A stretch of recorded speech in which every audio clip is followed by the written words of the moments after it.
多謝 Chris 哥係多謝。呢隻馬少喜氣都可以話係克服咗一個好高難度，因為佢完成咗3碟。係啊。咁啊，其實都好多謝阿潘頓嘅，因為上次跑完佢都話，即係叫我哋真情啦。咁我哋都知嘅。咁啊，今次真情成功啦。咁但係又埋咗個咁嘅檔位喎。咁啊，都其實賽前都有部署，譬如同阿潘頓傾過，或者即係其實潘頓就唔使你教啦，佢自己都識跑馬啦，即係你教佢都多餘啦。咁啊，希望如果出得好，就擺翻喺前面。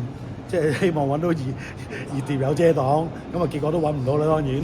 咁啊，如果第二個 plan 都係縮翻後邊跑啦，咁啊，但係佢今日就 jump 得好啦，咁啊潘頓就擺咗喺前面，但係全程都3碟，咁啊，但係都可以克服到，都贏到馬，咁啊開心。尤其是其實佢一直路出咗頭之後，其實佢本身係嗰陣時已經係開始冇乜力，定係還是佢喺心智上都仲有少少可以改善嘅？我諗佢可以再好啲嚇，咁但係呢隻馬都係你睇到佢係要長。咁啊，1400以上啦，係啦。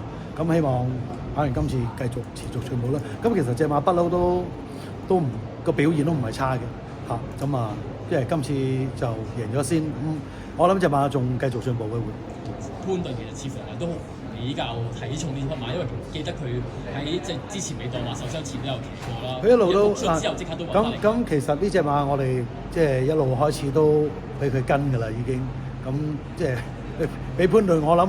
即係俾潘頓跟得，我諗即係你自己要覺得隻馬有翻咁上下先啦，唔係俾佢鬧啊嘛，你俾隻斬下佢係咪先？咁其實佢一路都有跟開嘅係，咁啊即係佢即係唞完啦，咁啊俾翻佢咁解。